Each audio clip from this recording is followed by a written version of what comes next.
Derek, wis sejukamu derek. Kecelakaan lalu lintas di JB dekat makam Ngalian ini Pak, biasa ini perempatan Chandran. Ngeri nih Pak ini. Oh, sambel, saus, truk guling. Ya Allah. Saus-saus ini Pak nih.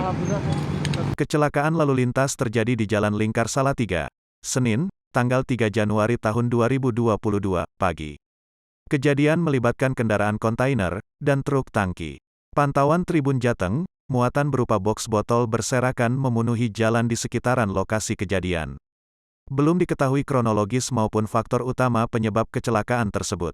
Bagian Humas Polres Salatiga, AKP Haris Slamet saat dihubungi mengatakan untuk sementara kecelakaan tersebut masih dalam penanganan petugas. Nantinya akan disampaikan informasi lebih jauh terkait kecelakaan itu. Sementara masih dalam penanganan, nanti kami sampaikan, ujarnya. Sepanjang tahun lalu di wilayah hukum Polres Salatiga, kasus laka lantas mengalami peningkatan. Tahun 2020 sejumlah 222 kasus dengan korban meninggal dunia 8 orang.